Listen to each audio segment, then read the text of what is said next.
it's a 4. Congo! Frank Kessier! They got a goal, Nigeria!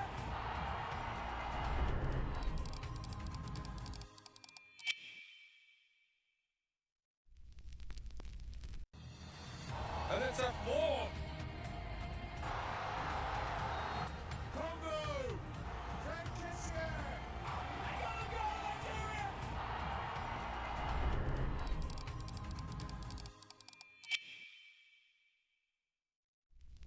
C'est l'heure de votre journal sur le chemin de la CAN. Bonsoir, bienvenue à toutes et à tous.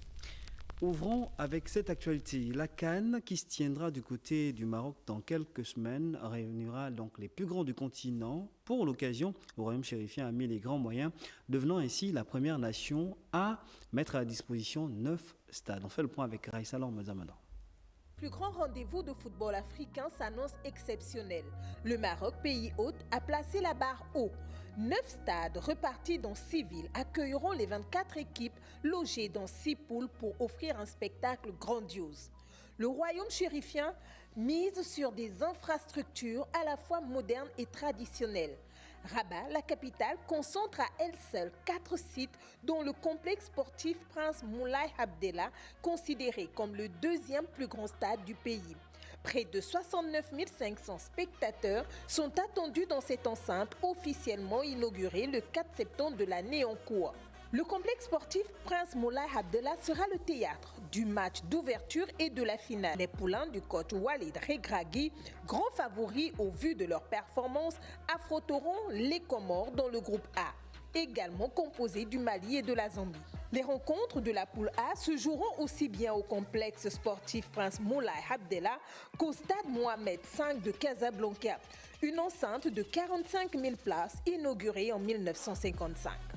Dans le groupe B, l'Égypte de Mohamed Salah, nation la plus titrée avec 7 Coupes d'Afrique, et les Bafana d'Afrique du Sud sont considérés comme grands favoris. Ils seront accompagnés de l'Angola et du Zimbabwe. Les matchs se disputeront notamment au Grand Stade d'Agadir, 41 144 places, situé dans le quartier Adrar, ainsi qu'au Grand Stade de Marrakech, 41 245 places, ouvert officiellement en 2011. Autre groupe, autre stade. Le groupe C réunit le Nigeria de Victor Osimhen, finaliste malheureux du dernier Ballon d'Or africain, ainsi que la Tunisie, l'Ouganda et la Tanzanie. Les rencontres se joueront au stade du complexe sportif de Fès, 35 468 places assises, inauguré le 25 novembre 2007, et au stade olympique de Rabat, construit en 9 mois et qui a ouvert officiellement ses portes le 4 septembre 2025. Le stade El Barid, situé dans le quartier de Lagdal à Rabat, est inauguré le 13 novembre 2025 avec ses 18 000 places, plus petite arène de la compétition, ainsi que le grand stade de Tanger, 75 600 places, ouvert au grand public le 26 avril 2011, accueilleront le groupe D. On y retrouve le Sénégal, vainqueur de la 33e édition, le Congo de Fiston Maélé, meilleur joueur interclub de la CAF, le Bénin et le Botswana. Le Sénégal et la RDC, déjà opposés lors des éliminatoires du mondial, se retrouvent à nouveau.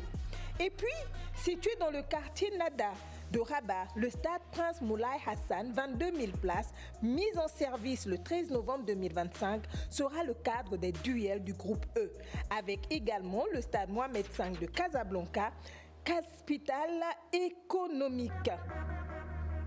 L'Algérie, le Burkina Faso, la Guinée équatoriale et le Soudan y disputeront leur rencontre pour la phase de groupe. Très attendue après son sacre à domicile, la Côte d'Ivoire devra batailler dans le groupe F avec le Cameroun, le Gabon de Pierre-Emerick Aubameyang, 4e meilleur buteur africain de tous les temps, et le Mozambique. Les matchs se disputeront au Grand Stade d'Agadir et au Grand Stade de Marrakech. 6 villes, 9 stades, 24 sélections et un 12e membre connecté à l'événement. Du 21 décembre 2025 au 18 janvier 2026, le Maroc offre son hospitalité légendaire à l'Afrique du football et fera valser les émotions. Dans la tanière à présent, avec ces informations en images, il faudra encore attendre pour voir donc le retour de Mario Lemina du côté de la Ligue des Champions avec Galatasaray. L'international gabonais n'est pas dans le groupe de sa formation de football qui est actuellement opposé à l'AS Monaco. Titulaire lors de la 15e journée, la Panthère poursuit donc sa phase de récupération.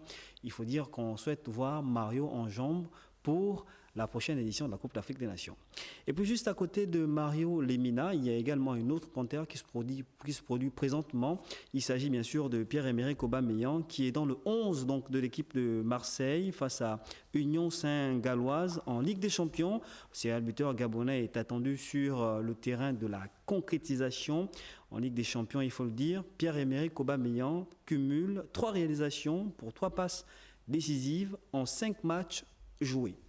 Et puis on parle d'une autre panthère qui alimente actuellement les débats. Il s'agit bien sûr de Malik Evouna. Malik Evouna qui est très heureux bien sûr et fier d'être appelé à nouveau dans la tanière après avoir vécu des moments difficiles. Le ME7 figure dans la liste des 28 présélectionnés pour la Coupe d'Afrique des Nations 2025 au Maroc. Sur les réseaux sociaux, l'international gabonais a d'ailleurs témoigné toute sa reconnaissance vis-à-vis, bien sûr, de l'équipe nationale, mais également des joueurs, sans oublier de la famille et de toute l'équipe qui a accompagné ce dernier lors de ces moments difficiles.